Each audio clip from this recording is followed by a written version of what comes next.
सफल होगी तेरी आराधना।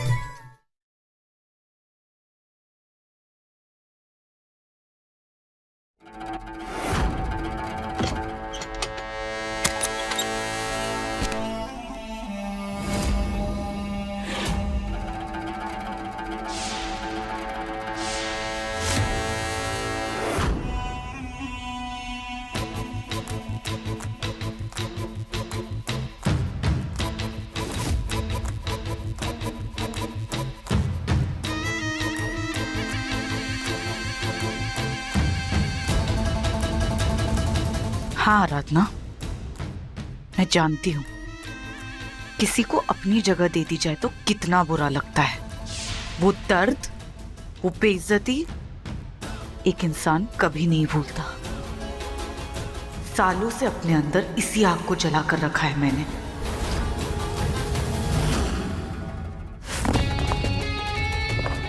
आप मेरे बच्चे के पिता हैं और हमेशा रहेंगे। आप मेरे पति हैं और आखिरी सांस तक रहेंगे। लेकिन आप सिर्फ मेरे पति हैं, परमेश्वर नहीं।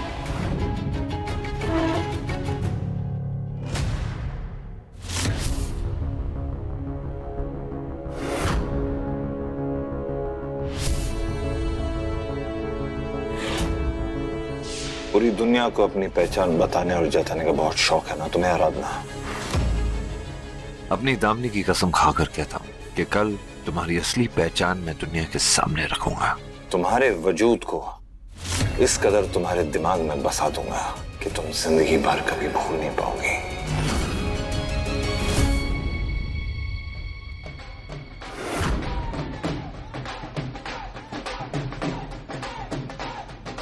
इतनी रात को यहाँ ढोल कौन बजा रहा है? आज कौन सा त्योहार है? मैडम, आपको नीचे बुलाया है। मुझे? अब क्या हो गया? अब क्या करने वाले हैं साहब जी?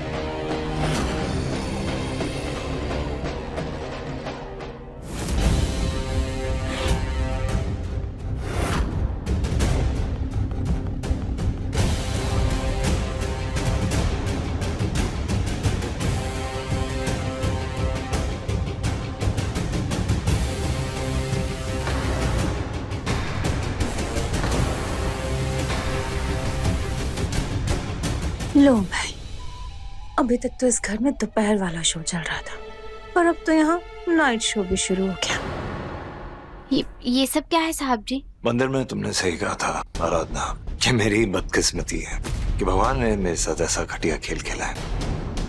तुम्हारे साथ एक ऐसा अनचाहा रिश्ता कायम कर दिया है जिसे ना मैं निभा सकता और ना ही मैं तोड़ सकता। अब जब तुम इतने बड़े एम्पायर की मालकिन बन चुकी हो, बरेली का एक अहम इंसान बन चुकी हो, माधव दास भारद्वाज की पत्नी बन चुकी हो और सोने की हवेली की मालकिन बन चुकी हो, महारानी बन चुकी हो, तो महारानी को तो उसका सिंहासन मिलना चाहिए। सिंहासन तैयार है महारानी, आओ बैठो।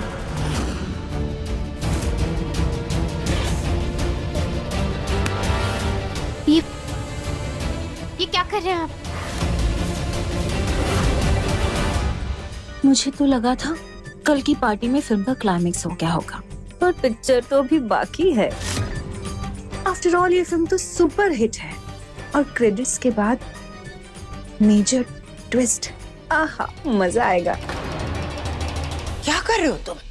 हमारी बात तो सुनो। नहीं दीदी, उस दिन तो आपने मुझे रोक दिया था पार्टी में सबके सामने, लेकिन आज कोई कुछ नहीं कहेगा। मेरे रास्ते में कोई नहीं आएगा।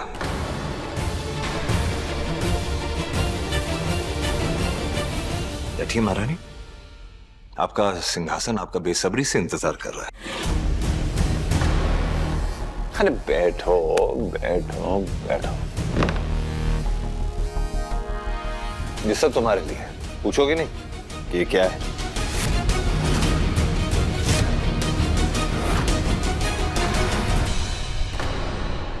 Come on, don't take so much time.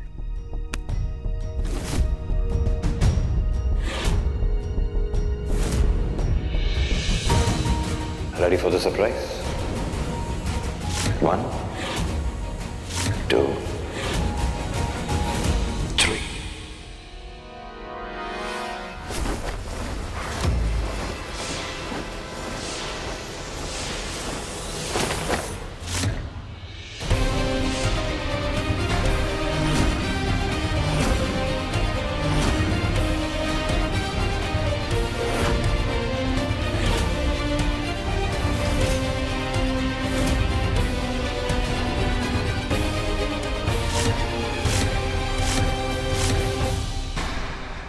Welcome to my Damini's world.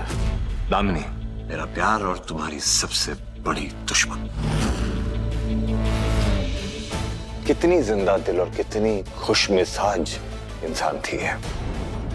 तुम्हें पता है कि दामिनी के साथ मैंने जिंदगी के सबसे अहम सबसे खास पल बिताए। उसके दिल में कितनी कितनी तमन्नाएं थी, कितने अरमान थे उसके। क्या कुछ नहीं चाहती थी वो, एक्सपीरियंस करना चाहती थी, जीना चाहती थी वो, लेकिन तुमने सब कुछ छीन लिया उससे।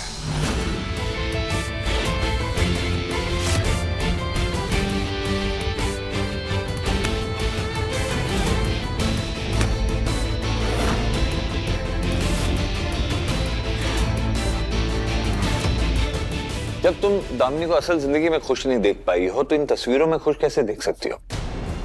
इन तस्वीरों में भी उसे खुश नहीं रहना चाहिए। उनकी सारी यादें तुम खत्म कर दो, उसकी सारी खुशियां तबाह कर दो। ये तस्वीरें जिसमें वो हंस रही है उसे खराब कर दो, उसे तबाह कर दो। मारो इन तस्वीरों को और खत्म कर दो जैसे तुमने दामिनी को खत्म किया। मदद चाहिए? चलो हाँ, ये तस्वीर देख रही हो तुम? कितनी खुश लग रही है ना दामिनी। बल्कि ये फोटो मैंने ही ली थी, ये हमारे कॉलेज में भी फोटो है। ये वो पल है जब दामिनी ने ये सपना देखा था कि वो मुझसे शादी करेंगे, कि वो सिर्फ सपना देखेगी और उसका सपना पूरा भी होगा, लेकिन उसे पाएगी नहीं। उसका प्यारा एमडी उसके सपने छीनने वाली से शादी कर लेगा। दामिनी को ये सपना देखने का हक नहीं था ना आराधना। खत्म कर दो सारे सपने, मार डालो सारी खुशियां। इसमें भी मदद चाहिए मेरी? चलो 1, 2, 3।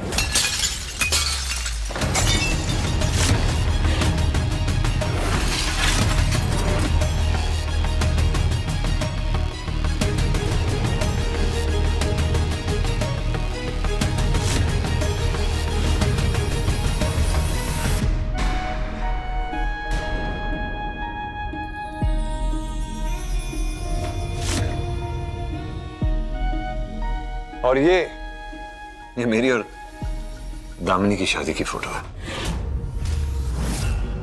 तब तक तुम्हारी जिंदगी में नहीं आई थी, लेकिन ये फोटो देखकर तुम्हें सबसे ज्यादा नफरत इस फोटो से होनी चाहिए। उस टाइम से होनी चाहिए जब दामिनी और मेरी शादी हुई, है ना बहुत नफरत। तो इस फोटो को तो सबसे पहले हमें बर्बाद कर देना चाहिए था, तोड़ देना चाहिए था। कोई बात नहीं, एक असर अभी पूरी कर देते हैं। चलो इसे भी तोड़ते हैं। 1, 2, 3।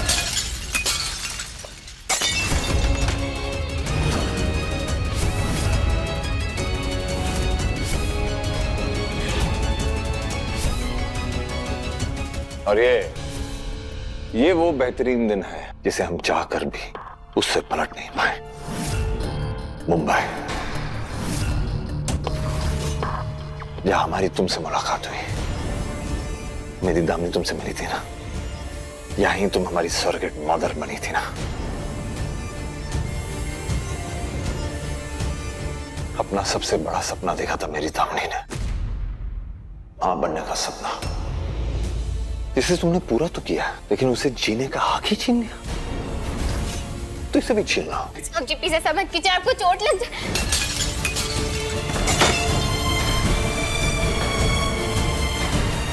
एमडी,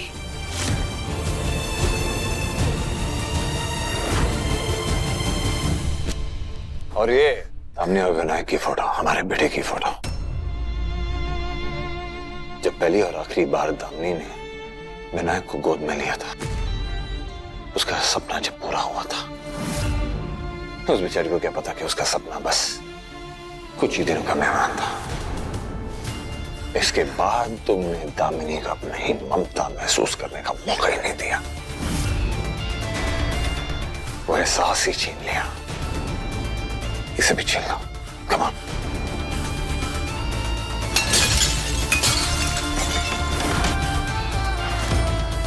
क्या कर रहे हो भैया?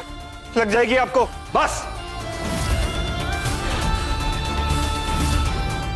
दूर हो जाओ, मैंने कहा दूर हो जाओ, आगे मत बढ़ना।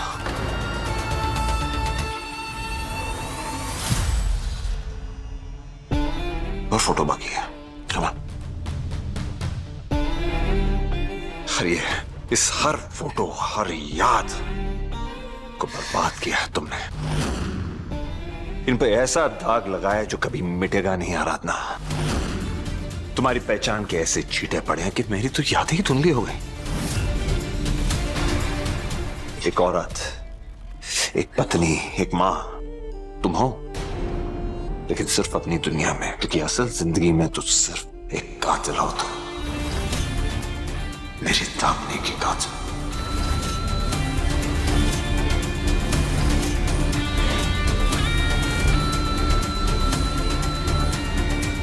मेरे विनायक के सर से मां का साया छीनने वाली कातिल।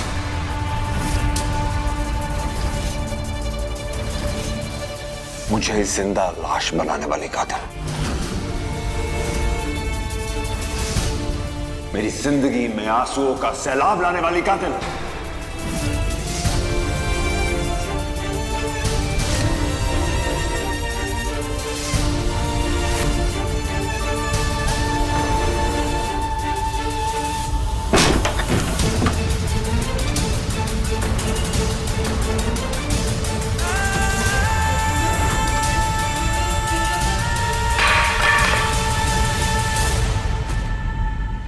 तुम कुछ और नहीं हो, तुम सिर्फ एक कातिल हो, मेरी दामिनी की कातिल।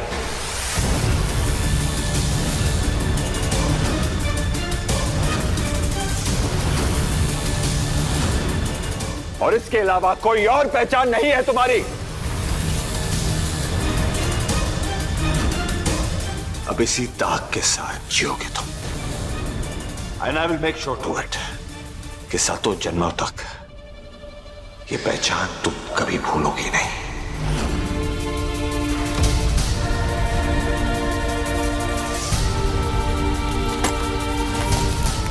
एमडी,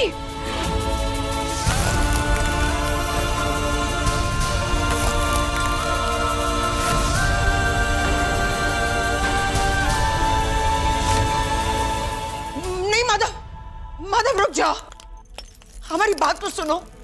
क्यों खुद को तकलीफ दे रहे हो तुम? इसने जो दर्द मुझे दी है ना दीदी, उसके सामने तो ये कुछ नहीं है।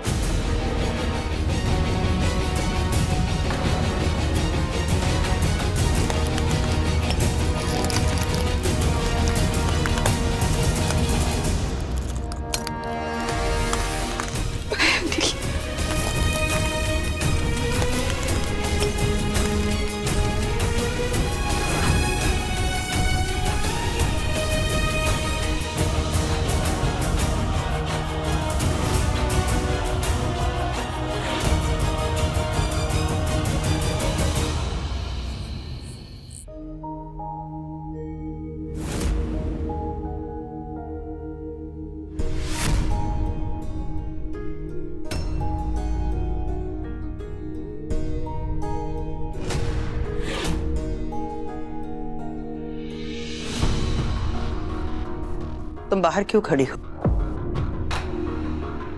क्योंकि मैं नहीं चाहती कि साहब जी फिर से मुझे देखे और अपने आप को नुकसान पहुंचाए।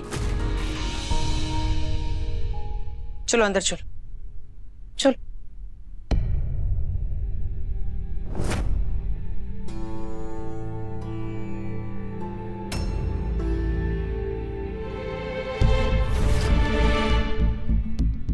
देविका, रात बहुत हो गई है। तुम्हारी जीजा सो गए हैं। माधव की पत्नी आराधना है देखभाल के लिए।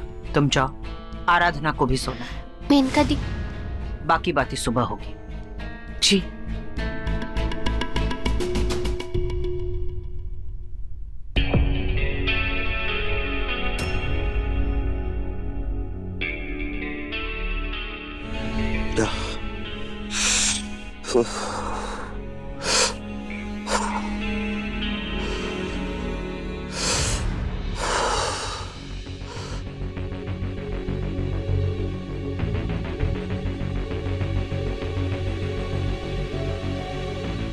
साहब जी को शायद बहुत दर्द हो रहा है।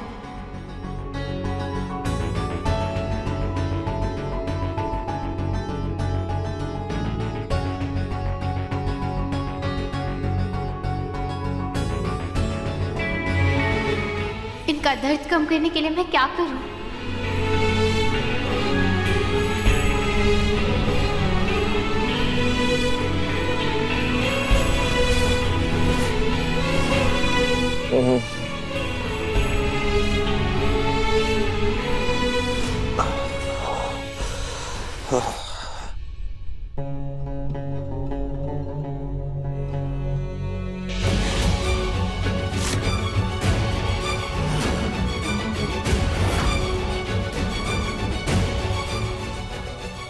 देवा, इनका माथा तो बहुत तप रहा है। शायद इस चोट की वजह से इन्हें बुखार आ गया है।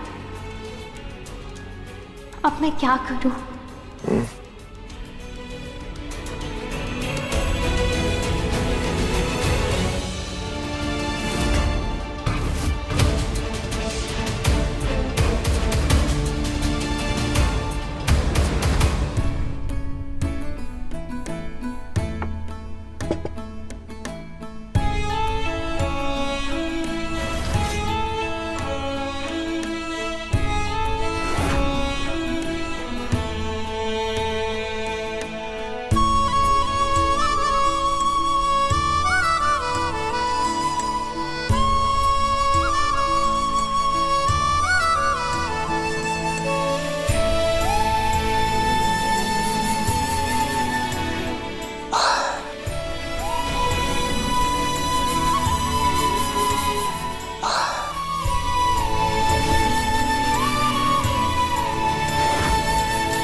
मुझे किसी भी तरह साहब जी के माथे पर ये ठंडे पानी की पट्टी रखनी है, तभी इनका बुखार कम हो पाएगा।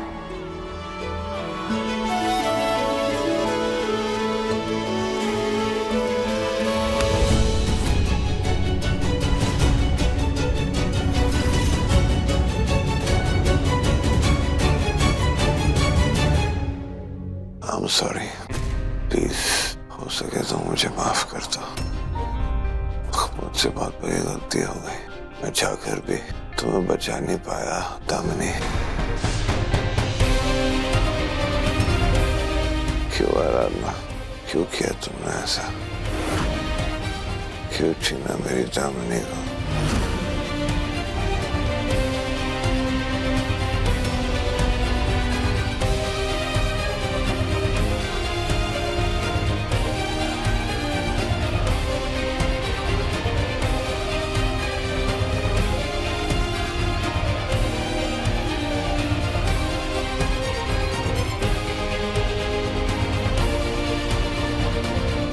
ये क्या कर रही हो तुम?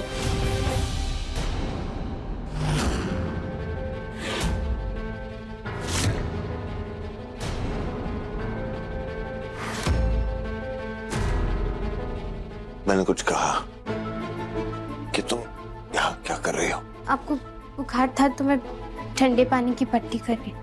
पट्टी?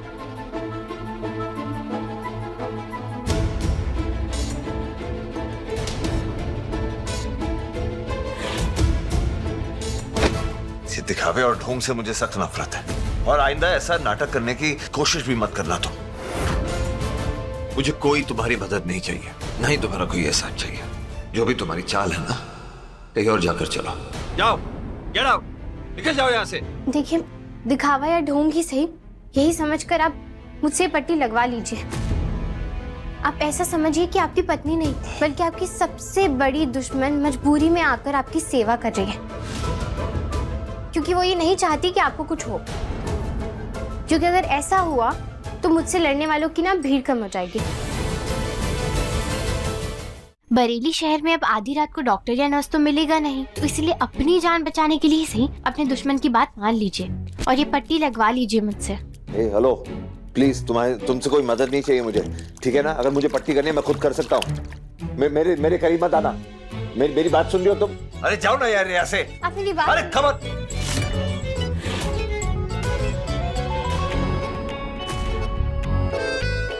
देखो खबरदार, मेरे करीब मत आना।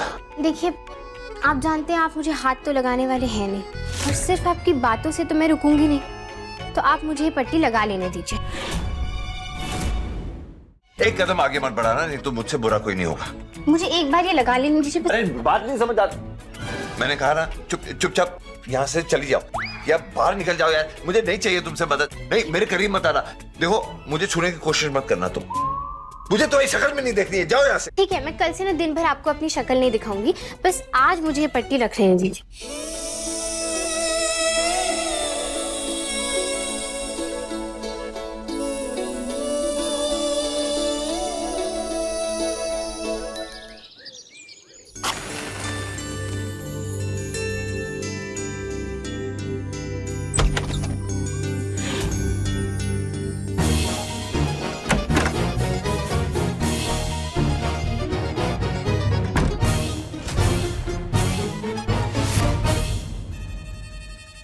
मैं कल से ना दिन भर आपको अपनी शक्ल नहीं दिखाऊंगी, बस आज मुझे ये पट्टी रख लेने दीजिए।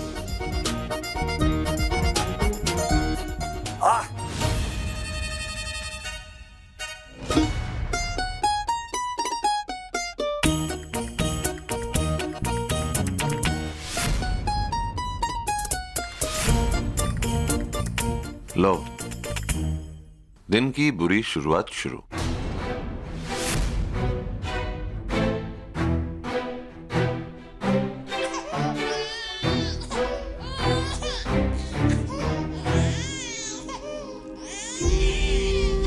विनायक, ये देख, मैं हूँ तेरे साथ में, रो मत। ये देख विनायक, तेरा झुंझुना।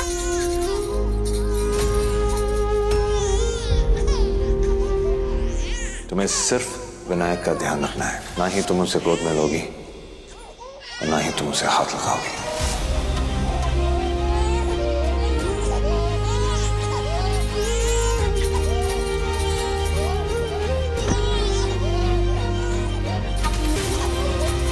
विनायक,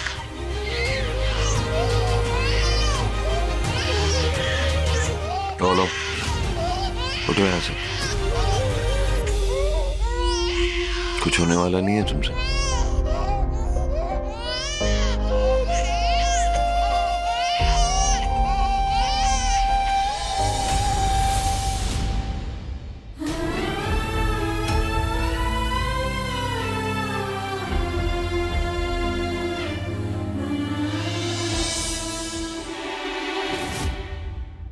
और कितना बुरा हो सकता है मेरा बैड लक? अब क्या कर सकते हैं साहब जी, जब काली स्याही से किस्मत लिखी हो तो ज्यादा अच्छी की तो उम्मीद नहीं कर सकते ना।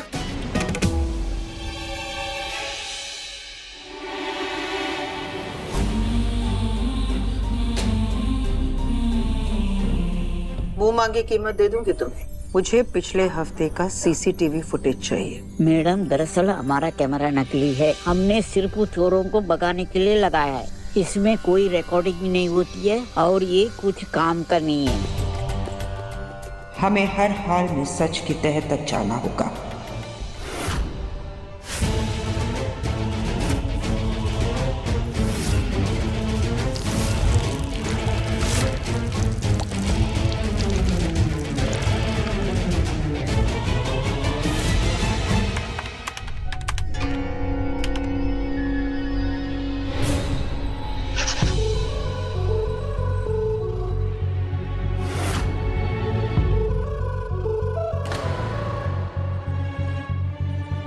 इसमें कुछ नजर भी नहीं आ रहा है। देविका की शक्ल भी ठीक से दिखाई नहीं दे रही है। हमें कोई और सबूत ढूंढना होगा। I think Suraj, Kishan has a valid point. जो लीगल चेंजेस बनाने थे इसने बना दिए, एक बार रिव्यू करा लेना।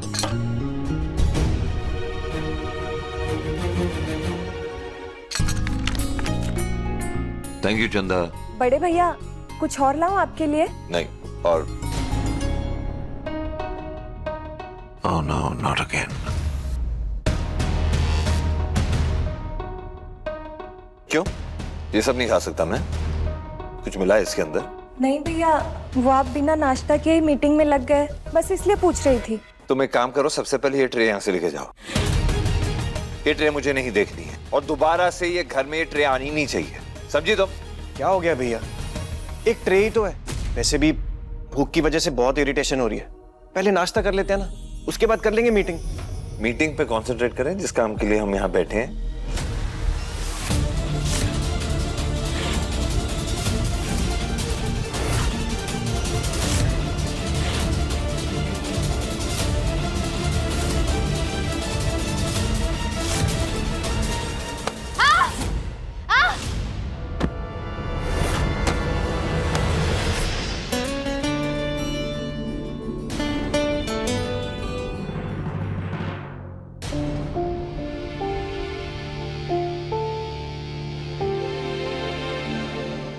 ये आराधना जी को क्या हो गया? जानबूझ के अपने सर पे पल्लू क्यों डाल रही हैं? आंखों को रन पे देके आई हो क्या? दिखाई नहीं देता? क्या तेल गिरा हुआ, गिर जाती तो? वो किसी ने रंग बिरंगा तेल डाला हुआ था ना, इसलिए दिखा नहीं मुझे। कैसे दिखेगा? आंखें तो तुम्हारी आसमान में होती है, तारे गिनती रहती हो। जमीन पे क्या गिरा है क्या नहीं, खाक समझ आएगा तुम्हें? क्या करूं मैं? साइंटिस्ट लोगों ने मुझे कॉन्ट्रैक्ट दिया हुआ है ना दिन में तारे गिनने का, बस उससे ना मैं पूरा करने की कोशिश कर रही हूं। फालतू बात करने में पीएचडी ली हुई है ना तुमने? संगत का ही असर है, और वैसे भी मैं तो जल्दी चीजें सीख जाती हूँ ना। इतने साल में चलना तो तुम सीखी नहीं। तुम्हें बचाने के लिए इंसान अपना काम धंधा छोड़ के तुम्हारे पीछे आएगा, तुम्हें बचाने के लिए। तो किसने कहा था आने के लिए? मैंने तो नहीं बुलाया आपको। अगर आज मैं नहीं आता ना तो गिर पड़ जाती, सर पे चोट आ जाती तो जरूर मर जाती। अच्छा, तो मर रही थी तो मरने देते ना मुझे, क्यों बचाया आपने? वैसे भी आपको मेरे जीने या मरने से क्या फर्क पड़ता है? आप तो नफरत करते हैं मुझसे, मेरी शक्ल नहीं देखनी ना आपको, इसलिए तो सुबह से कोशिश कर रही हूँ मैं अपनी शक्ल ढकने की, ताकि आपको मेरा चेहरा ना देखना पड़े। तो फिर आप खुद क्यों आ रहे हैं मेरे पास में अपना वादा तोड़ने के लिए? दूर ही रहिए मुझसे। दूर ही रहना चाहता हूँ, बल्कि बहुत दूर चले जाना चाहता हूँ। तुमसे कोई शौक नहीं है तुम्हारे करीब आने का? तो ये गलतफहमी में मत रहना। तुम ही हो जो गिरती पड़ती रहती हो, मेरे सर पे टंग रही थी। एक से कहीं ऐसा तो नहीं है कि तुमने जानबूझ के तेल यहाँ पे गिराया है ताकि तुम ये ड्रामा कर सको सबके सामने? मरने का ना इतना भी शौक नहीं है मुझे। वैसे आपको भी ऐसे सुपरमैन बनके मुझे बचाने आने की कोई जरूरत नहीं थी। मर ही रही थी तो मर जाने दीजिए मुझे, कम से कम शांति मिलती। ऐसे आपके चार ताने तो नहीं सुनने पड़ते यहाँ पर। इसलिए नहीं तुम्हें मरने दिया क्योंकि मौत का सुकून नहीं, जीते जीते तुम्हारी जिंदगी को जहन्नुम बनाने का चैन मुझे चाहिए।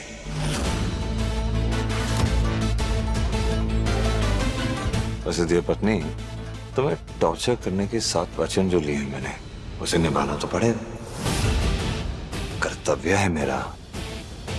ठीक है। शक्ल नहीं देखनी है तुम्हारी? तो ठीक है मेरे पतिदेव, अगली बार ना मैं भगवान से बात करके अपने आगे आने वाले सारे एक्सीडेंट्स के बारे में पूछ कर ना डायरी में लिख कर दे दूंगी आपको। तो फिर आप ऐसे ही ना मुझे बचाने के लिए आ जाइएगा। देखे खुद चला नहीं जाता, जवाब दरअसल अलग से। क्या करने आए हम लोग? काम करने आए ना, कि समोसा खाने आए, भजिया खाने आए? और ये ट्रे क्यों नहीं लेके जा रही हो तुम? हाँ, मैंने बोला नहीं ये ट्रे नहीं देखनी है मुझे, लेके जाओ इस ट्रे को।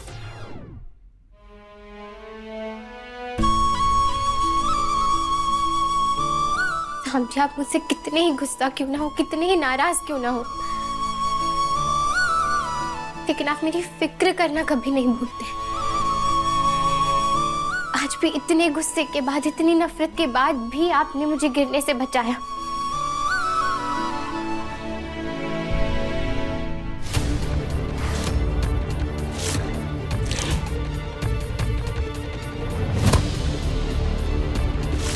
नहीं क्या कर रहा हूं मैं और क्यों कर रहा हूं। जब इतनी नफरत करता हूं मैं आराधना से, फिर उसे मैंने बचाया क्यों? उसे चोट क्यों नहीं लगने दी मैंने? क्या हो गया मुझे? क्यों किया है मैंने ये सब? क्यों क्यों क्यों? क्योंकि आप इतने अच्छे इंसान हैं एमडी। आप चाहकर भी ना किसी को दर्द नहीं दे सकते, चाहे उस इंसान ने आपको जिंदगी में कितनी ही तकलीफ क्यों ना दी हो। देविका, आराधना को यानी तुम्हारी बहन के कातिल को रोज खुद के सामने देखने के बाद तुम्हें गुस्सा नहीं आता? और दामिनी और मुझसे तो तुम कुछ साल छोटी हो, फिर भी आई एम ग्लैड कि तुम इतनी मैच्योर हो, सेंसिबल हो, फिर भी इतनी शांत कैसे रह पाती हो तुम? हर चुप्पी के पीछे एक अंगार होता है एमडी। अगर अपने गुस्से को यूं ही बयां कर देना तो ना शांति मिलती है या ना कोई नतीजा। गुस्से के असली मायने तो तब होते हैं जब उस गुस्से की चिंगारी को आग का रूप दिया जाए और उसी आग से सही समय पे सही जगह पे वार करना चाहिए। मुझे दर्द देने वाले लोगों को ना मैं भूलती हूँ ना मैं माफ करती हूँ, बस सही समय पे उन्हें उनकी जगह दिखा देती हूँ। मैं कुछ समझा नहीं। कुछ नहीं, आज तक ना मुझे बस एक ही बार ऐसा गुस्सा और दर्द मिला है जिसे मैंने आज तक संभाल कर रखा है। और रही बात आराधना की, तो मुझे उस पर बहुत गुस्सा आता है, पर अभी जब मैंने उससे बात की थी ना कहीं मुझे ऐसा लगता है कि वो सच बोल रही है। एमडी, जो दिखता है ना अक्सर वो होता नहीं है। मुझे लगता है कि हमें उसके नजरिए से भी ना सोचना चाहिए। आफ्टर ऑल वो इतनी बुरी भी नहीं है, विनायक का पूरा ध्यान रखती है। ताऊ कम ऑन, कैसी बातें कर रही हो तुम? विनायक का ध्यान रखती है वो? मुझे तो लग रहा है विनायक का इस्तेमाल कर रही है वो। उसको ढाल बनाकर मुझसे शादी की, इस घर तक पहुंच गई वो। और तो और जब दामिनी वापस मेरी जिंदगी में आई, आराधना ने तो उसे अपनाया नहीं, उसको लगा कि कोई बहरूपिया है। लेकिन मेरा दिल मानता है कि वो ही मेरी दामिनी थी। और उसने क्या किया? मेरी दामिनी को मार दिया। मेरी दामिनी को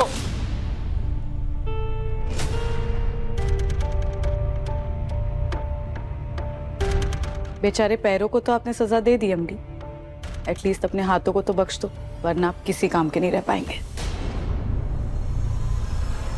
एमडी, आप ठीक से चल भी नहीं पा रहे। ये लीजिए, एंटीसेप्टिक क्रीम लाई हूं आपके लिए, लगा लीजिए।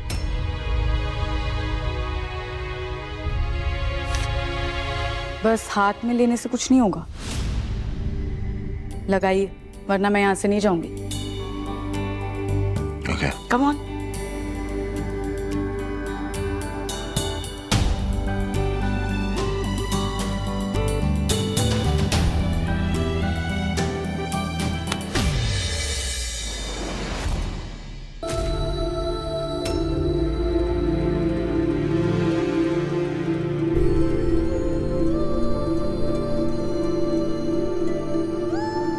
Thank you Deepika, thank you so much.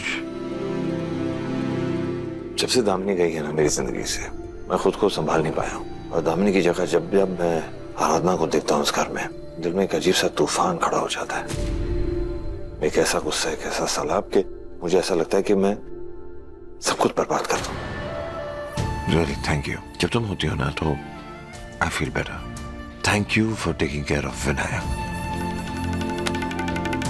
Of course, MD. It's my pleasure.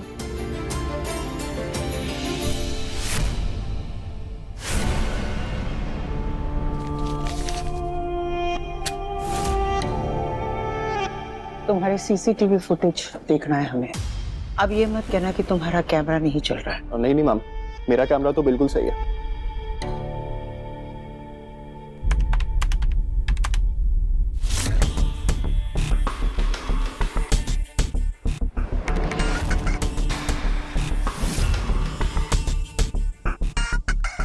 Devika,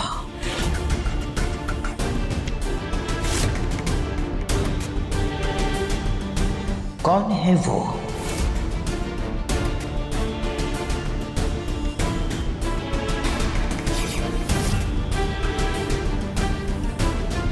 प्रशांत?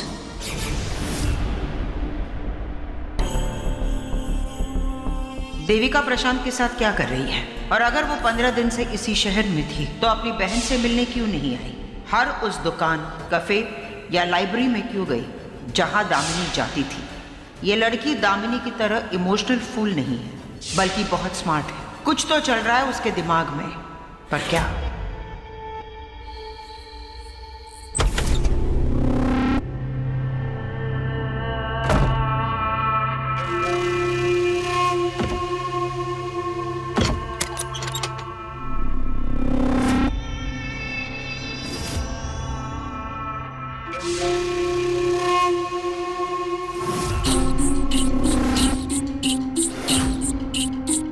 आज तक मैंने ये तस्वीर इसीलिए संभाल कर रखी थी दी कि तुम मेरे और एमडी के बीच आ रही थी।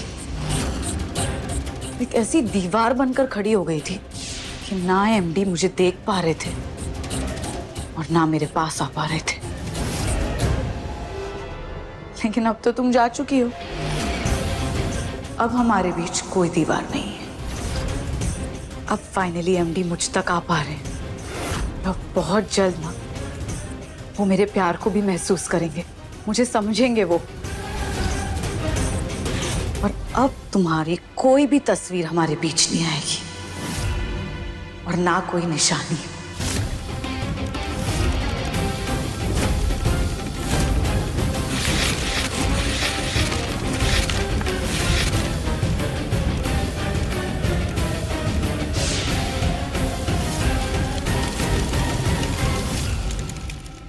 क्या करूं? किससे मदद मांगू मैं? इस परिवार में तो कोई मेरी मदद नहीं करेगा। साहब जी तो मेरी बात ही नहीं सुनेंगे।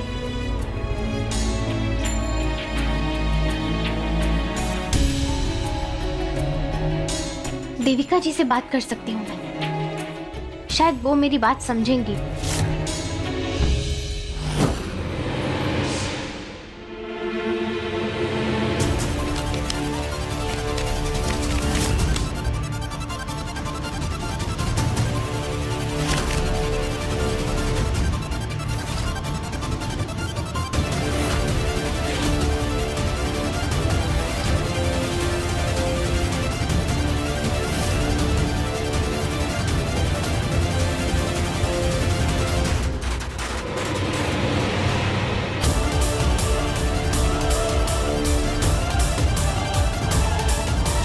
Thank you, Deepika. Thank you so much.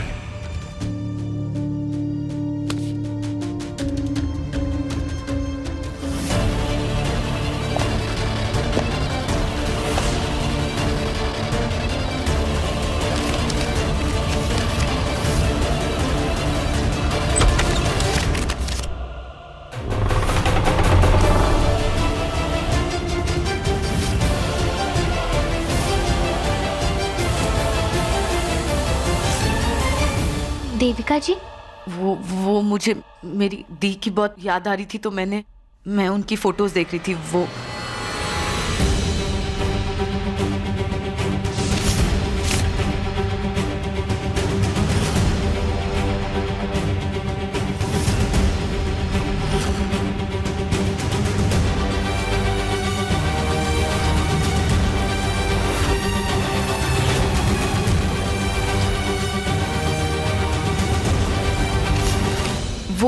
मैं ले लेती हूँ।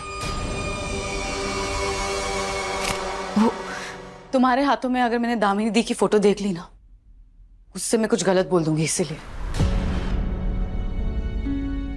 मतलब आपको अभी भी मेरी बात पर विश्वास नहीं है ना कि वो आपकी दी नहीं थी? देखो आराधना, मैं ना तुम पे विश्वास करना चाहती हूँ, पर कैसे करूँ विश्वास? हाँ, जो अपनी कहानी बोल सकती थी वो तो अब जा चुकी है। तुम्हारे पास तो कोई सबूत है नहीं अपनी सच्चाई को साबित करने के लिए। सबूत है मेरे पास में, और आज मैं उसी के बारे में बात करने के लिए आपके पास में आई हूँ। मतलब ये कि वो बहरूपिया जिन डॉक्टर्स को यहाँ लेकर आई थी, वो दरअसल डॉक्टर्स नहीं बल्कि भोजपुरी फिल्मों के कोई एक्टर्स थे। और सिर्फ पैसों के लिए उन्होंने सबसे ये झूठ बोला कि उन्होंने साल भर करजत में दामिनी जी का इलाज किया था, जबकि ऐसा कुछ भी नहीं था। क्या? हाँ, और ये बात उस बहरूपिया ने खुद मेरे सामने कही थी। कि वो एक्टर्स को यहाँ डॉक्टर्स बनाकर लेकर आई है। माधव दास भारद्वाज के घर नकली डॉक्टर अटेंडेंट की एक्टिंग करके जो पैसे मिले ना, उससे कम से कम साल भर तो कमाने की जरूरत नहीं है। और मैंने उन दोनों एक्टर्स को बात करते हुए भी सुना था और वो कह रहे थे कि किसी सावी किशन की फिल्म में काम करने के लिए वो पटना जा रहे हैं। अब मैं महाराष्ट्र से हूँ तो मुझे पटना के बारे में कुछ पता नहीं है, लेकिन आप यहीं की है, बड़े लोग हैं, तो शायद आपकी कोई जान पहचान हो वहाँ। आप एक बार पता कर देखिए ना, हो सकता है हमें उस बारे में कुछ पता लग जाए। मैं कोई फिल्म वालों को नहीं जानती हूँ, पर मैं तुम्हारी मदद करने की कोशिश करूंगी। थैंक यू देविका जी। मुझे पता था यहाँ कोई मुझे समझे ना समझे, मेरी मदद करे ना करे, आप मेरी मदद जरूर करेंगी।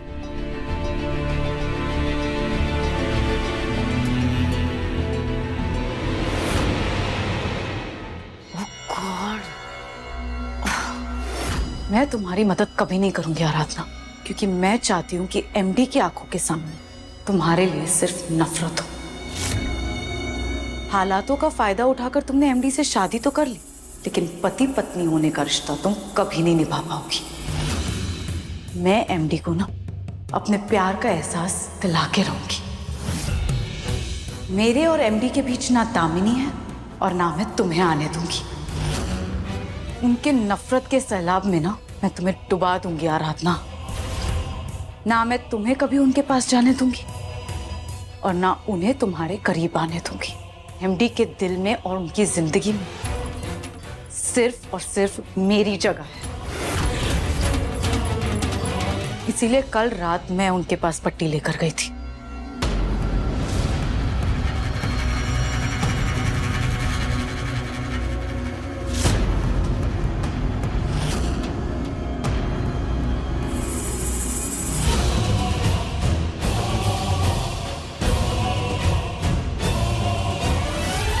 लेकिन मेरे पहले तुम अंदर चली गई थी।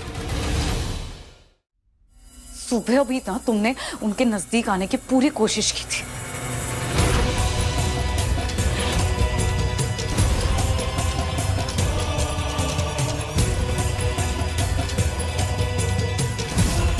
इसीलिए मैंने जाकर सीढ़ी पे तेल डाल दिया था।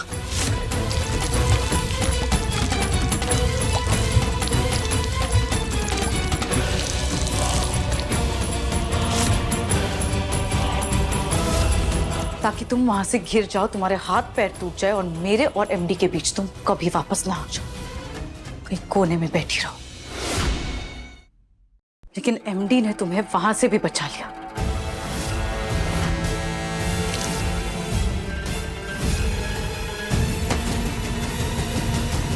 पर उनकी इंसानियत हर बार तुम्हारे लिए ढाल नहीं बनेगी आराधना।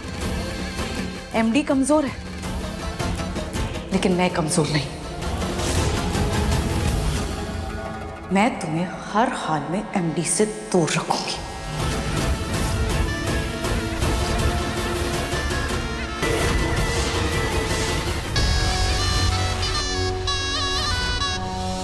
आज पूरा दिन एमडी ने आराधना का चेहरा नहीं देखा।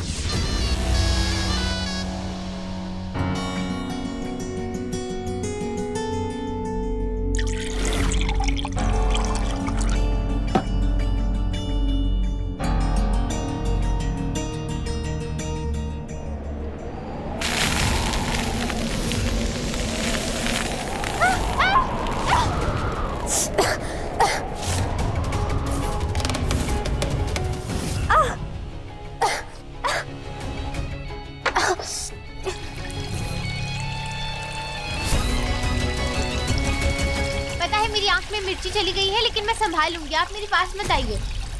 हाँ, कितनी अच्छी तरह तुम खुद को संभाल सकती हो ना, दिख रहा है मुझे। और मैं आ भी नहीं रहा हूँ। और वैसे भी जब विंडो खुली रखोगी, इतनी सारी मिर्च रखोगी, तो क्या हालत होगी तुम्हारी? हवा चलेगी तो आंखें फूटेंगी ना तुम्हारी। और वैसे भी तुम्हें भुगतना तो चाहिए सब कुछ जो इतना तंग करती हो। थोड़ा तंग तुम्हें भी होना चाहिए।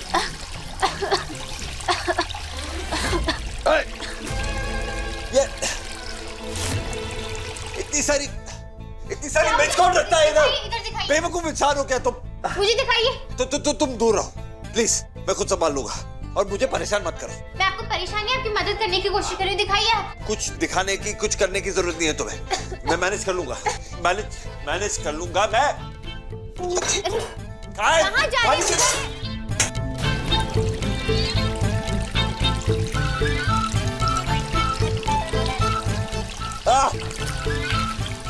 ये लीजिए, ये देसी घी है, इसकी चिकनाहट से आपका जलन कम हो जाएगा।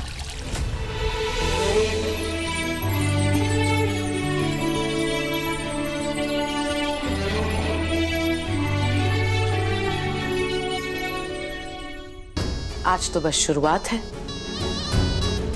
आज के बाद मैं ऐसे हालात पैदा करूंगी कि एमडी जिंदगी भर उस आराधना की शक्ल नहीं देख पाएंगे।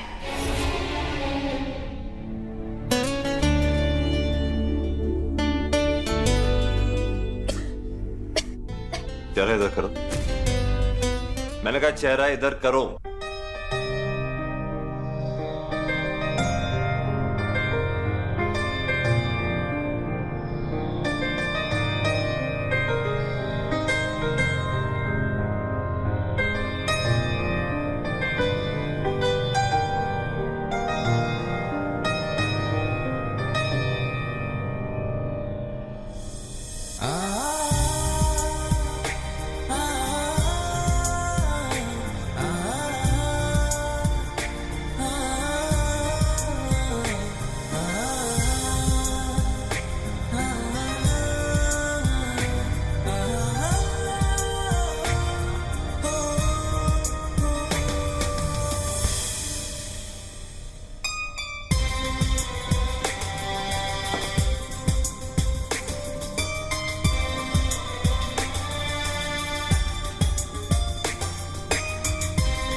ये सब क्या है माधव जी?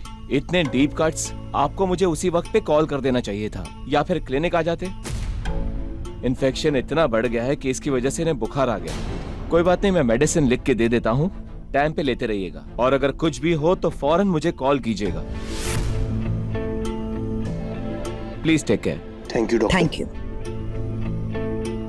माधव, ये सब कुछ तुम्हारी लापरवाही की वजह से हुआ है। आप माधव जी की पत्नी है ना? आइए। देखिए, माधव जी का इन्फेक्शन बहुत बढ़ गया है। उन्हें टाइम से एंटीबायोटिक देना बहुत जरूरी है, वरना उन्हें एडमिट करना पड़ेगा। बहुत सीरियस प्रॉब्लम हो जाएगी। सो प्लीज ये दवाइयां टाइम से उन्हें देते रहिए और एक भी दवाई मिस नहीं होनी चाहिए। Thank you. Take care. Thank you doctor. भैया, वो उत्तराखंड के बहेला का पहला स्कूल हमारे इंस्टीट्यूट का है। एमएलए साहब चाहते हैं उसका इनॉग्रेशन आप अपने हाथों से करें। लेकिन किशन, माधव ऐसी हालत में कैसे जा सकता है? एक काम करो, तुम जाओ और एमएलए साहब को समझा देना। जी दीदी।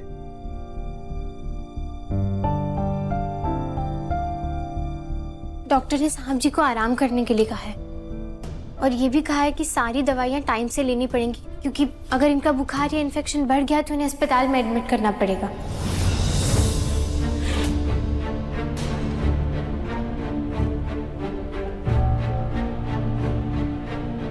हम इनॉग्रेशन के लिए जाएंगे किशन।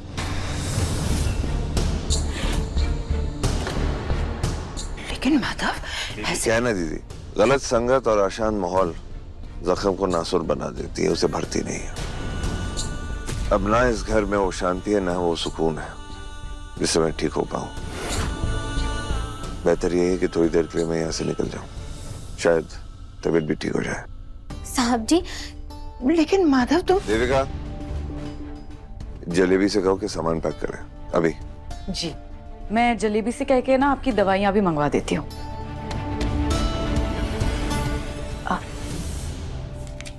Thank you.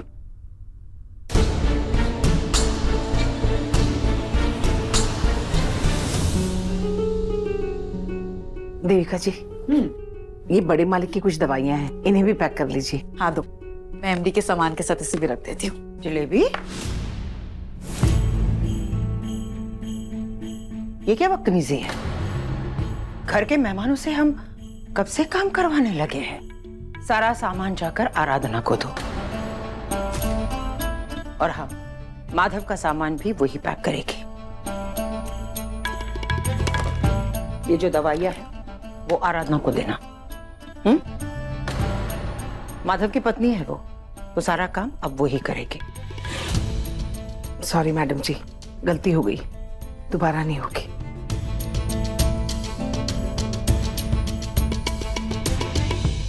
दीदी, आप मुझे मेहमान क्यों बुला रहे हो? एमडी के लिए क्या मैं इतना भी नहीं कर सकती? और इस घर से मेरा भी तो रिश्ता है। दामिनी के साथ, दामिनी की वजह से था, पर अब दामिनी नहीं रही। हाँ तो दामिनी दी नहीं है तो क्या हुआ? मेरा एमडी पे इतना भी हक नहीं है क्या? रिश्ता है, हक नहीं। तुम सिर्फ माधव की साली हो, उसकी पत्नी आप आराधना है।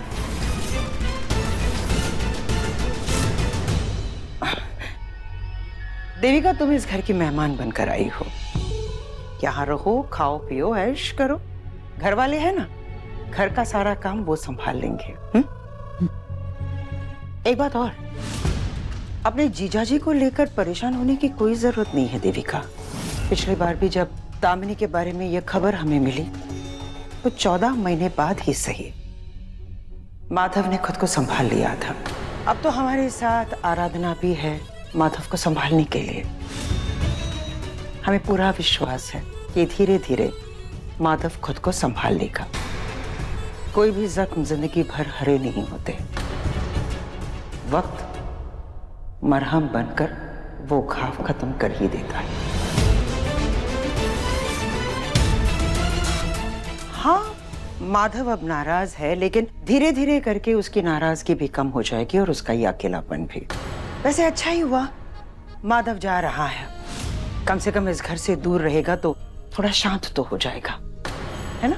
अरे तुम हमारे साथ रहो, हमारे साथ एंजॉय करो। अरे ये क्या, तुमने अपना सामान पैक कर लिया है? तुम वापस जा रही हो क्या? नहीं, वो मैंने सोचा कि एमडी की तबीयत खराब है ना, उनके साथ चले जाती हूँ, उनका ख्याल रख सकती नहीं हूँ। नहीं नहीं, कोई जरूरत नहीं है। किशन जा रहा है ना माधव के साथ, वो उसका ख्याल रखेगा। तुम हमारे साथ रहो, लेट्स एंजॉय हियर। अच्छा वक्त बिताएंगे हम एक साथ। क्यों, आपको कोई काम है क्या मेरे से? काम तो कुछ भी नहीं है, बस हम सोच रहे थे कि हम अपने पति प्रशांत को तुमसे मिला देते हैं। प्रशांत, उसके बाद हम, तुम, शिवानी, आर्यन और प्रशांत, हम सब मिलकर क्वालिटी टाइम इस घर में स्पेंड करेंगे। आप मुझे आपके पति से मिलवाना चाहती हैं? हाँ, काफी टाइम हो गया ना तुम प्रशांत से नहीं मिली। आखिरी बार तुम प्रशांत से कब मिली थी?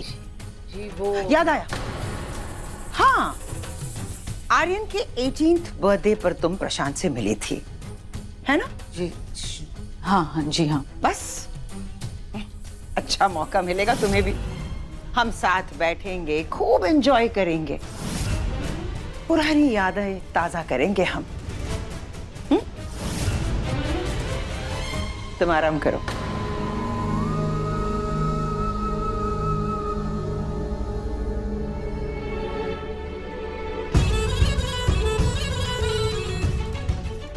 नाटक करने में माहिर है ये लड़की। 4 दिन पहले प्रशांत से मिली थी और कह रही है आर्यन के बर्थडे पर मिली थी। इसका सच तो हम इसके मुंह से निकलवाते ही रहेंगे।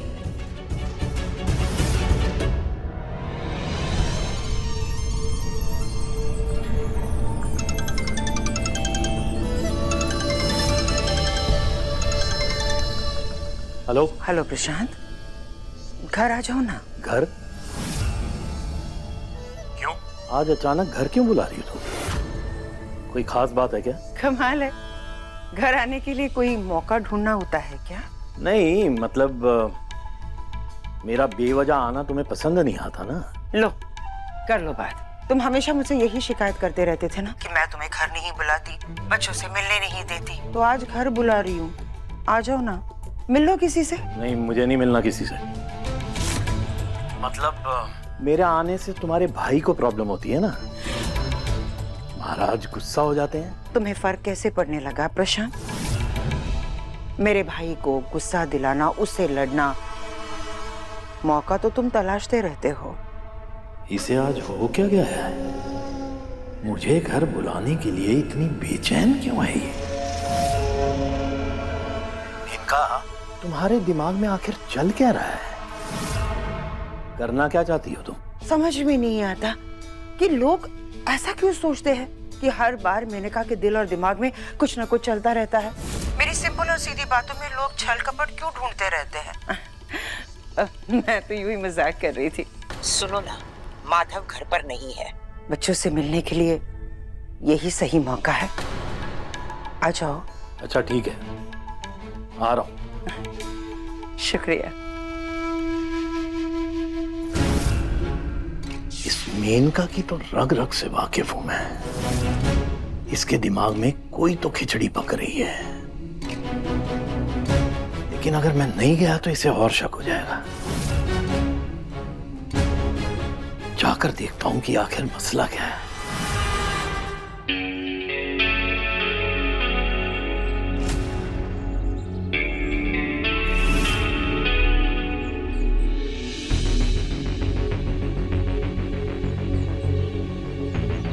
साहब जी रुके, मेरी बात सुन लीजिए एक बार। साहब जी देखिए, आप चाहे तो गुस्से में ना मुझे सजा दे दीजिए, लेकिन मेरी वजह से आप खुद को ऐसे सजा मत दीजिए ना। डॉक्टर ने आपको आराम करने के लिए कहा है। अच्छा ठीक है, तो फिर आप चाहे ना तो आप घर पे रुक जाइए, मैं आपके कमरे में आऊंगी तक नहीं। मैं आपको अपनी शक्ल दिखाऊंगी ही नहीं। जैसे कल नहीं दिखाई थी क्या? कल मेरी कोई गलती थी भी नहीं वैसे। अगर आपको याद हो ना तो कल आपकी आंख में मिर्ची गई थी, उसे निकालने की कोशिश करी थी, मैं आपकी मदद करने की कोशिश करी थी, और आपने खुद आके मेरा चेहरा देखा। मैंने मेरी शक्ल दिखाई नहीं थी आपको।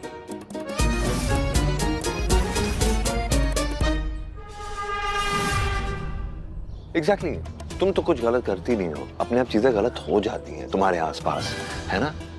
तुम मेरी जिंदगी का वो बैड लक हो आराधना, जिसे चाहकर भी ना मैं उससे छुटकारा नहीं पा सकता। अगर छुटकारा नहीं पा सकता तो कम से कम 2 दिन का सुकून और चैन तो दे ही सकती हो ना। हटो मेरे रास्ते से।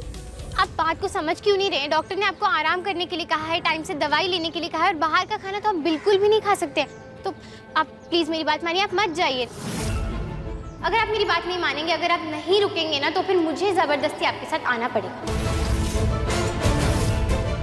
इसलिए देखिए, आप मान जाइए, जिद मत कीजिए। अगर आप नहीं मानेंगे ना तो फिर मैं भी आपके साथ में चलूंगी। मेनका दीदी, मैं अपनी बहन दामिनी की तरह भोली भाली नहीं हूँ जिससे आप कुछ भी कहो और वो आपकी बात मान ले। देविका हूँ मैं, आपकी चालें समझती हूँ मैं। अगर आपने मुझे एमडी के साथ नहीं जाने दिया तो मैं आराधना को भी उनके साथ नहीं जाने दूंगी।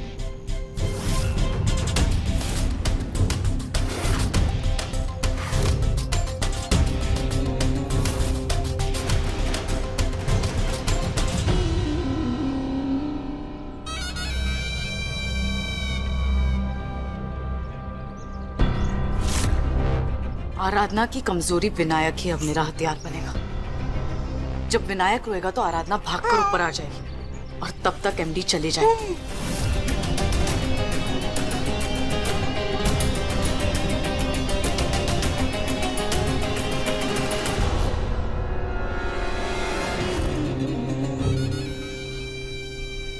मतलब तुम 2 दिन का चैन भी नहीं दोगी ना मुझे? इतनी नफरत करती हो मुझसे? ऐसा कुछ नहीं, मैं बस आपको टाइम से दवाई और खाना दे दूंगी, फिर आपके सामने भी नहीं आऊंगी। ओह शट अप, कहीं नहीं जाने वाली तुम। चुपचाप अंदर घर में जाओगी तुम, बस। और हटो मेरे रास्ते से। और तुम क्या शक्ल देख रहे हो? सामान रख दिया ना तुमने, दवाइयां लो और गाड़ी में रखो। और टिफिन को हाथ भी मत लगाना, मरते दम तक इसके हाथ का खाना नहीं खाऊंगा मैं।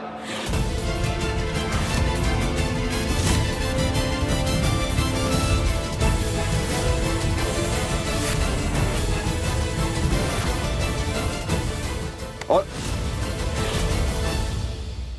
ये क्या बदतमीजी है? चाबी दो। नहीं। मैंने ये क्या बेवकूफी है? चलो ये ड्रामा मत करो, मैं लेट हो रहा हूं।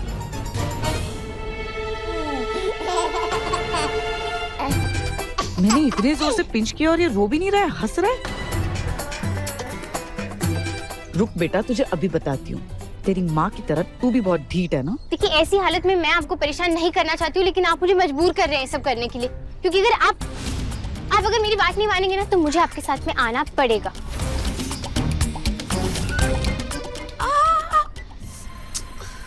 क्या कर रही है बच्चा? रुक बेटा, अब ना तुझे मेरा असली रूप बताना पड़ेगा।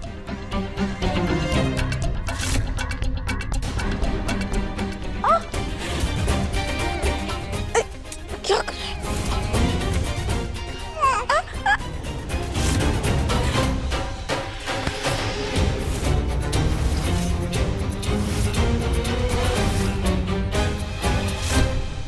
मेरे साथ आना चाहती हूँ? हाँ।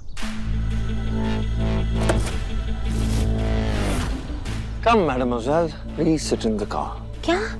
कृपया करके सिंहासन पे विराजमान कीजिए, समझी? हिंदी में कहभर देने से ना शब्दों के पीछे का नफरत या गुस्सा कम नहीं होने वाला है, इसलिए बेकार की कोशिश मत ही कीजिए आप।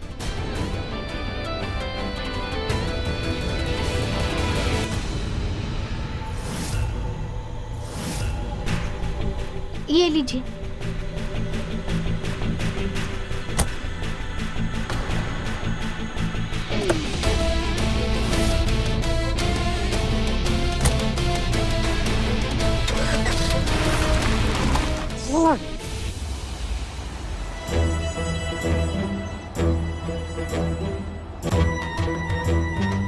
ये सीट बेल्ट को क्या हो गया? ये खुल क्यों नहीं रहा है? अभी गुस्से में आकर आड़ी तेरी गाड़ी चलाएंगे और मैं कुछ कर भी नहीं पाऊंगी।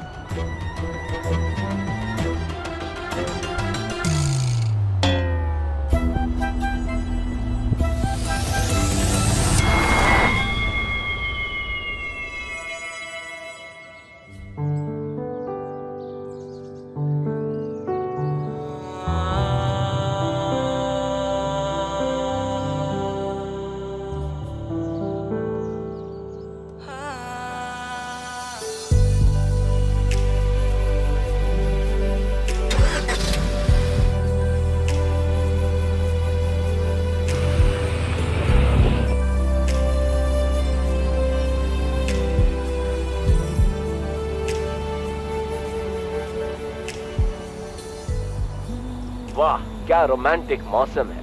सर्द सर्द सी हवा, कुनकुनाती धूप, हल्की धुंध की चादर। हाय हाय, इस मौसम में अपनी पत्नी या गर्लफ्रेंड के साथ लॉन्ग ड्राइव पर जाने का मजा ही कुछ और है। और ऐसे में हम कोई रोमांटिक सा गाना सुना दें तो चेरी ऑन टॉप। तो लीजिए हमारी तरफ से एक प्यारा सा प्यार भरा गाना।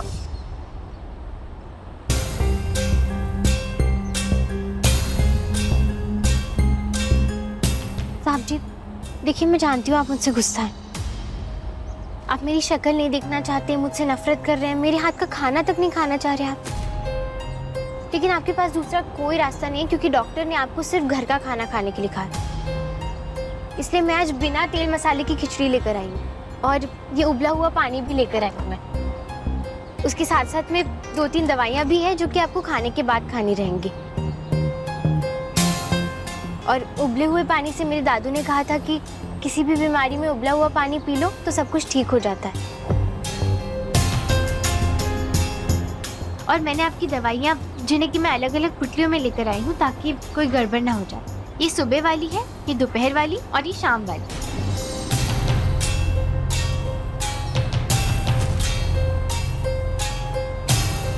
देखिए आप बस इतना सा काम कर लीजिए, उसके बाद में मैं आपके सामने नहीं आऊंगी।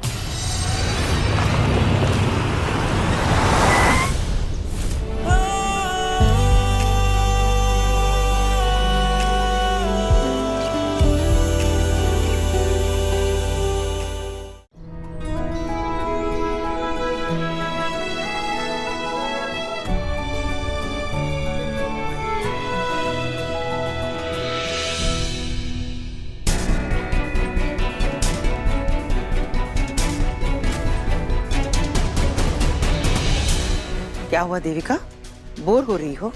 नहीं तो कोई बात नहीं, तुम्हारी बोरियत को दूर करने के लिए एक सरप्राइज है मेरे पास। सरप्राइज?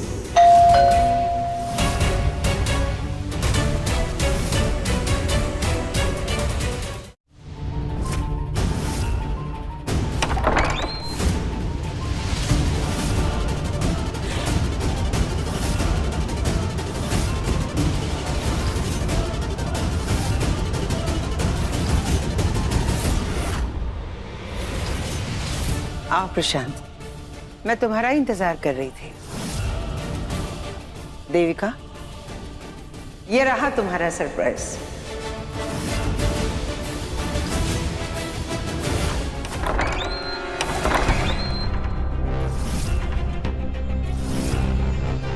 आओ प्रशांत, मैं तुम्हारा इंतजार कर रही थी। देविका, ये रहा तुम्हारा सरप्राइज। बाहर क्यों खड़े हो? अंदर तो आओ।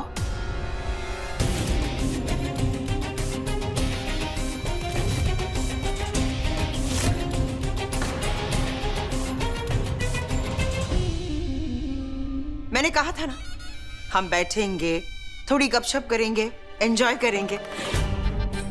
हाँ। देविका, 4 साल पहले तुम प्रशांत से मिली थी ना? उसका चेहरा भी तुम शायद भूल गई होगी, है ना? हाँ हाँ।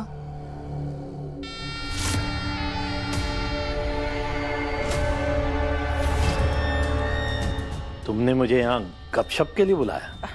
हाँ बिल्कुल। परिवार के साथ वक्त बिताना तुम्हें बहुत अच्छा लगता है ना प्रशांत? एक बात और, तुम्हारी पसंद का खाना भी मैंने बनाया आज। जीरा आलू, भरवा बैंगन, चौक वाली काली दाल। भले ही हम एक साथ नहीं रहते, लेकिन तुम्हारी पसंद नापसंद, तुम्हारी हरकतें, सब कुछ याद है मुझे। तुम्हारी हर रग रग से वाकिफ हूं मैं।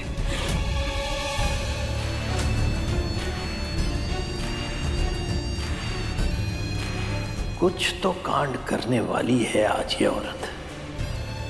बच के रहना पड़ेगा थोड़ा। तो कैसे हैं आप? बड़े सालों बाद मिल रहे हैं। इन दोनों का झूठ तो हम सामने लाकर ही रहेंगे। अभी तो दोनों एक दूसरे से सिर्फ नजरें चुरा रहे हैं। मेरे अगले सरप्राइज के बाद शक्ल छुपाते फिरेंगे दोनों। तुम लोग खड़े क्यों हो?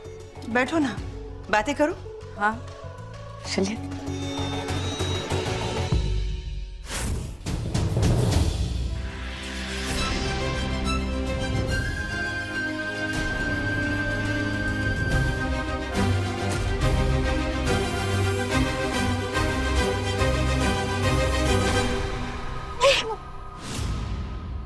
हाथ नीचे। तब से गाड़ी में बैठी हो, bug bug bug bug bug bug करती जा रही हो। तुम्हारा राग जब तक अनुराग नहीं बन जाए तब तक चुप नहीं होती तुम। खबरदार, दोबारा जुर्रत मत करना टेपू निकालने की, वरना यहीं पहाड़ी पर छोड़ दूंगा तुम्हें। और मैं सिर्फ धमकी नहीं देता, करके भी दिखाता हूँ, तुम अच्छी तरह जानती हो। और शुक्र मनाओ कि मैं तुम्हें अपने साथ लेकर जा रहा हूँ, तो चुपचाप चलो मेरे साथ। बीच रास्ते में छोड़ के नहीं जा रहा। और ये जो तुम्हारा ड्रामा है ना, चाबी छीनने का, ब्लैकमेल करने का, ये जो सपना है मेरे साथ रहने का, उसको सपना ही रहने दो और उसको तोड़ भी दो, तो ये पूरा तो होने वाला है नहीं। और ये जो गलतफहमी है ना तुम्हारी कि मैं तुम्हारे हाथ का खाना खाऊंगा, ये उबला हुआ पानी पीऊंगा, ये जरा भी नहीं होने वाला। 2 दिन क्या, 2 मिनट बर्दाश्त नहीं कर सकता हूं मैं तुम्हें। वैसे तुम्हारे जितना बुरा भी नहीं हूं मैं कि पहाड़ी से किसी को धक्का मार के फेंक दूं। चुपचाप मेरे साथ टैक्सी स्टैंड चलोगी और वहां से तुम घर जाओगी। घर का रास्ता तो मालूम है ना? लास्ट टाइम आई थी ना 340 रुपए भर के ऑटो में। एक और शब्द और अभी छोड़ दूंगा इधर।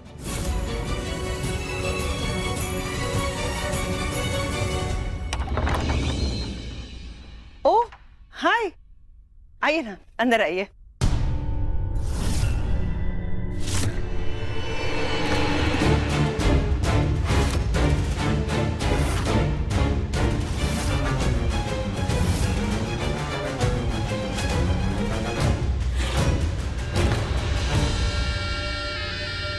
देविका, ये अरुंधति जी, उस कैफे के ओनर जहाँ कॉलेज के वक्त तुम, माधव और दामिनी अक्सर जाया करते थे। हाँ। ओह, इतने सालों बाद मिली हो ना, इसलिए पहचान नहीं पा रही हो। अपने नए कैफे की इन्वेस्टमेंट की बात करने आई है यहाँ। आई थिंक शायद हम लोग कल मिले। नहीं, हम मिलने वाले थे। अभी कहाँ मिले? अभी नहीं मिले हम। वो क्या है ना कि यहाँ आने से पहले मैंने सोचा था कि टी और एमडी के साथ इनके कैफे चलेंगे, थोड़ी यादें भी ताज़ा हो जाती। सालों पहले मिले थे हम। उम्र के साथ शायद ना याददाश्त पे भी असर हो रहा है।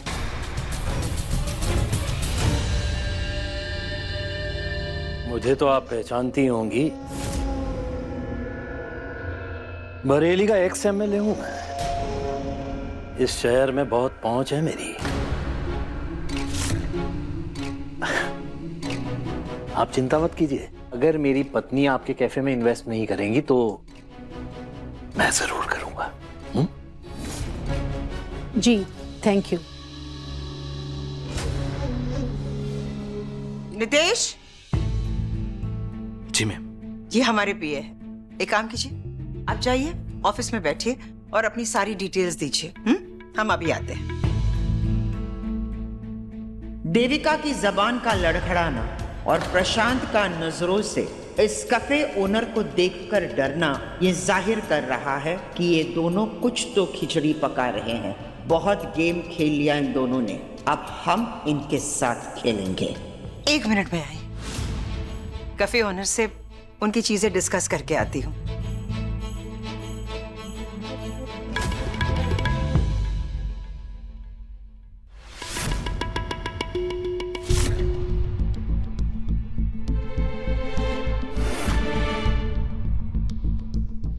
ऐसा फंसाया है इन दोनों को कि ये बात किए बिना नहीं रह पाएंगे। बातों बातों में ही सही और इनका सच बाहर आएगा। इनकी सारी बातें हमारे छुपाए हुए डिक्टाफोन में रिकॉर्ड हो जाएंगी।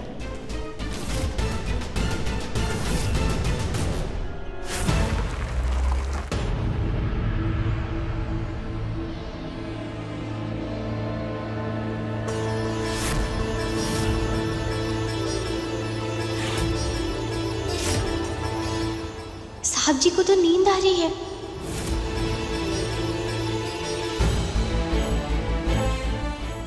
पापा क्या करूं मैं, कैसे रोकूं इन्हें? मैं तो टेप भी नहीं निकाल सकती।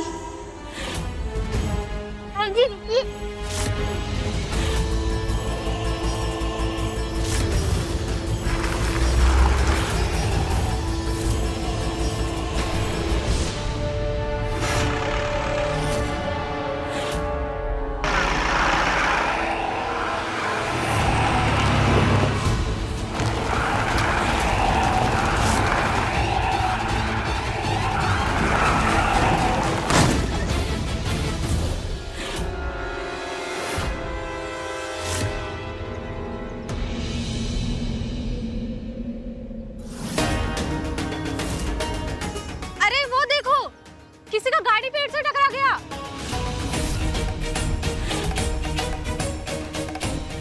भाई भाई देखो, छोरा छे, देखो देखो, छोरी छे, वहाँ जाओ, निकालो छोरी को। चलो निकालो, रखो रखो, छोरी को आइया लेके आओ छे। अच्छा यहाँ लेटा दे, लेट रखो रखो। बेहोश छोरी छे। अरे इसकी तो नब्ज धीरे में चल रही है।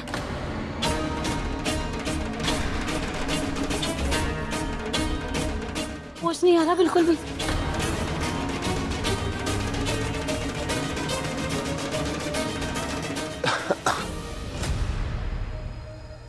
अरे इसने तो होश आ गया।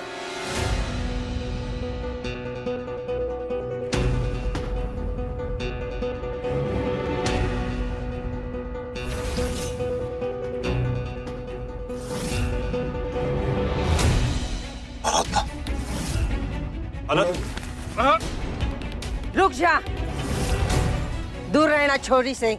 हमें पता है तुम इसे अगवा करके ले जा रहे हो। ये क्या बोल रहे हैं आप लोग? और मुझे ऐसे क्यों पकड़ा हुआ है? देखिए छोड़िए मुझे, वो बेहोश है, वो मेरी पत्नी है। फिर इसके मुंह में पट्टी काटो।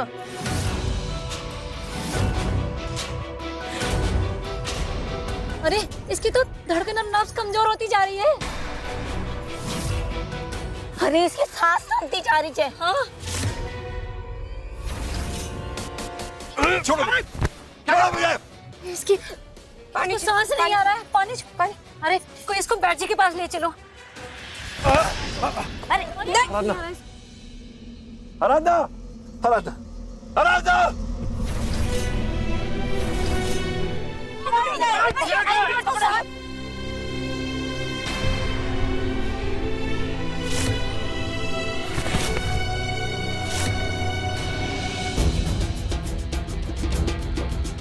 छोड़ो मुझे। आप लोग क्या कर रहे हो? मेरी पत्नी है, मेरी बात मानिए। आप लोगों को जो चाहिए मुझसे ले लीजिए। आपको गाड़ी चाहिए, गाड़ी चाहिए, हाँ पैसे चाहिए, मैं सब दे देता हूँ आपको। आप मुझे छोड़िए तो सही। यही दिक्कत है तुम शहर वालों की। हर गरीब तुम्हारे लिए चोर डाकू लालची होता चाहो, लेकिन हम बंजारन ऐसे ना। हमारे लिए इंसानियत मायने रखत चाहो। ये धन दौलत की मोह हमें ना। गाड़ी तुम चला रहे थे तो इसकी इस हालत की जिम्मेदार तुम चाहो। अरे छोरी को लेके भाग रहा चे, बेचारी ने बचने की कोशिश की तो ये हादसा हो गया चे। सास हमरी चे इसकी, इसे मौत के करीब पहुंचाने वाले तुम छो। इसकी सजा मिलेगी। लेके चलो इसे कबीले में। नहीं, एक सेकंड रुक जाइए। इसको अस्पताल जाने की जरूरत है। अरे मेरी बात तो सुनिए। चुप रहे।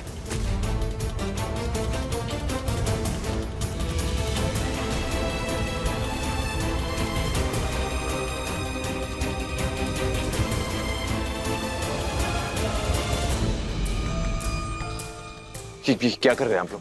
प्लीज देखिए, मुझे लगता है आप लोगों को कोई गलतफहमी हुई है। ये मेरी पत्नी है।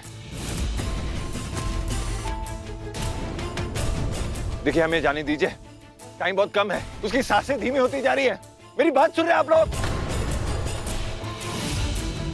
तुम्हारी बात सुनने के लिए ही ये पंचायत बिठाई है। यहाँ दोषी की भी बात सुनी जाती है, तभी सजा तय की जाती है।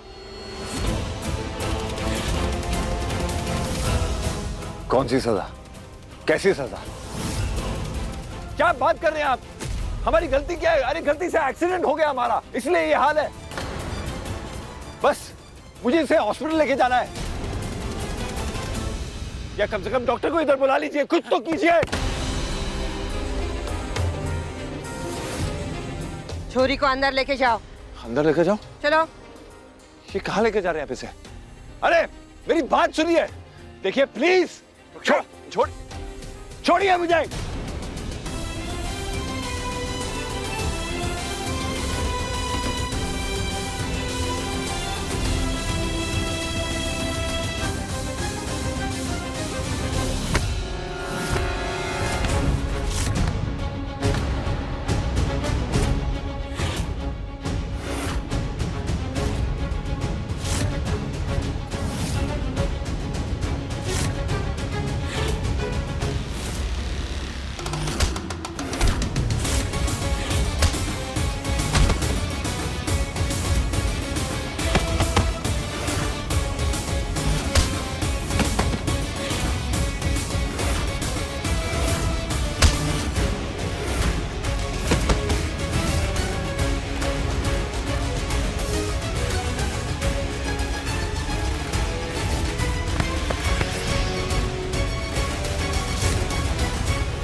छोड़ो मुझे। इसने सिर्फ यही बचा सकता था।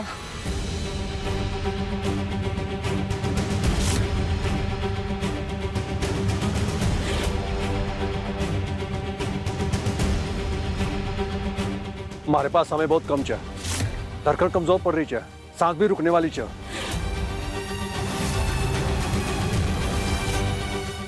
आराधना, देखिए इसे सीपीआर देना बहुत जरूरी है। इसे सांसें भरनी बहुत जरूरी है। मेरी बात मानिए, छोड़ दीजिए मुझे प्लीज। आवाज छोड़ो। आराधना, आराधना,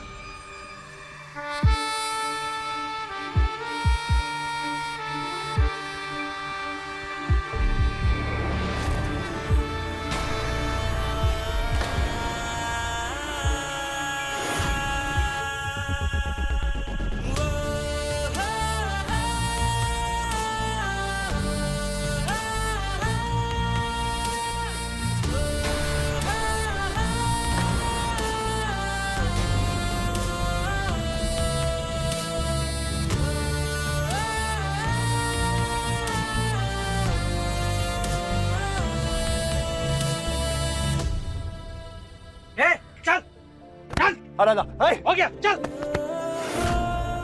अरे आप क्या कर रहे हैं? उसे मेरी जरूरत है, प्लीज। क्या कर रहे हैं आप लोग?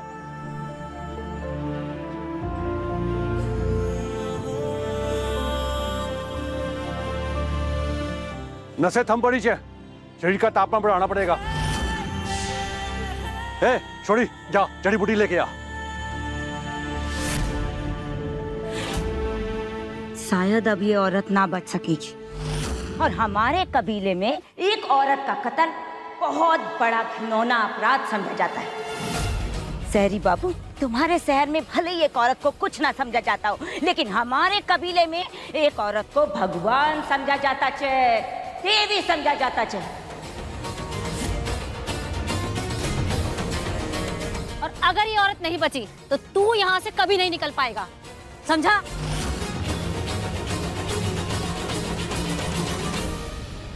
सजा में हम जान डाल लेते, लेकिन तुम्हें ऐसी सजा देंगे कि जिंदगी भर याद रखोगे।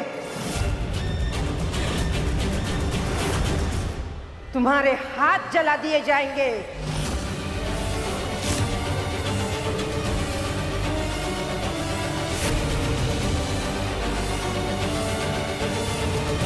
लेके जाओ इसे।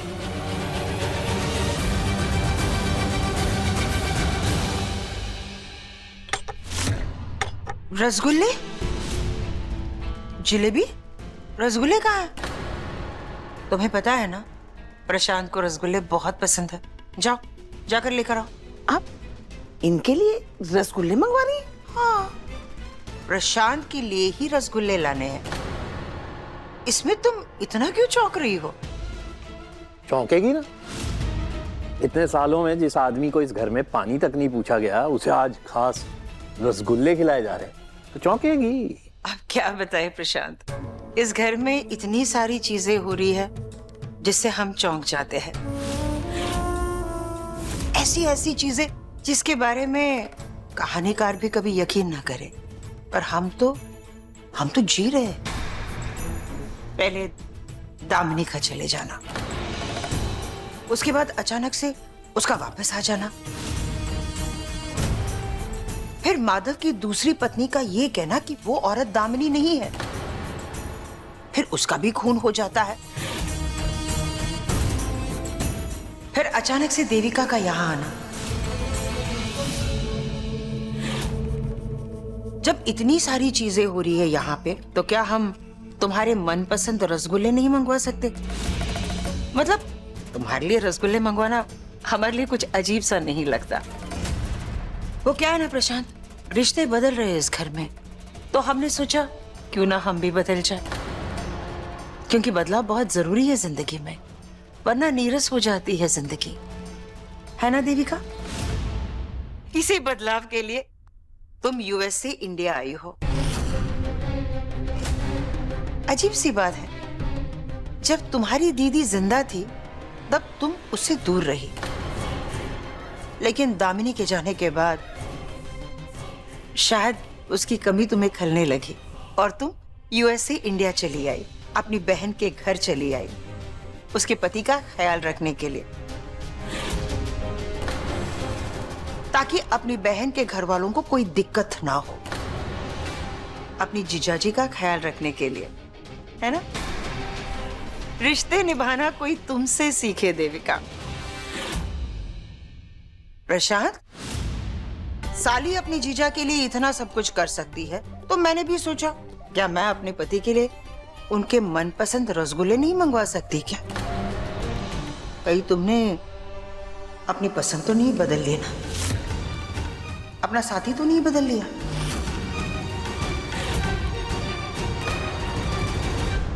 अपनी जिंदगी में कुछ बदलाव तो नहीं लेकर आ रहे हो ना?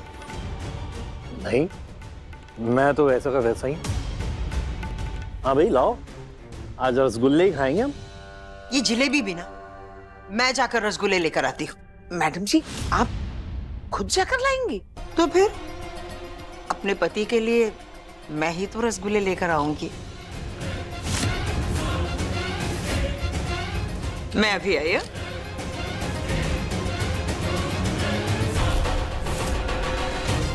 मैडम जी, आप कितने तबीयत तो ठीक है?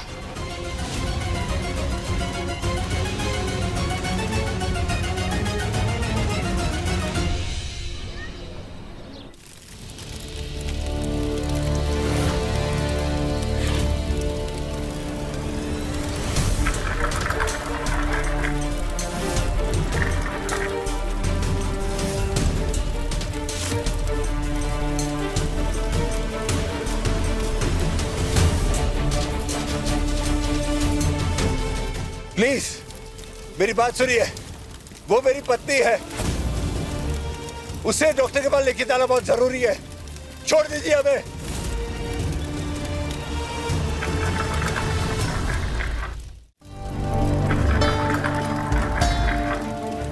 आराधना देखो, तुम मर नहीं सकते, तुम्हें जिंदा रहना होगा, तुम मुझे छोड़ कर नहीं जा सकते।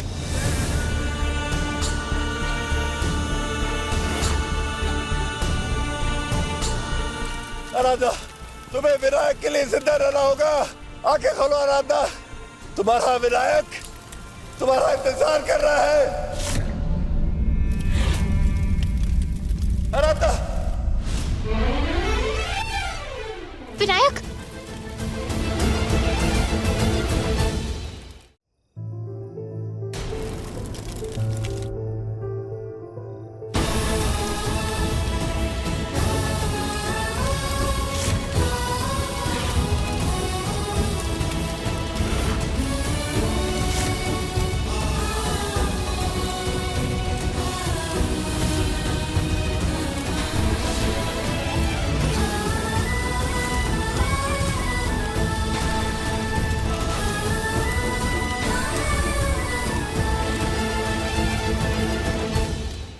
अपने पसंदीदा शो के फुल एपिसोड देखने के लिए अभी डाउनलोड करें दंगल प्ले ऐप।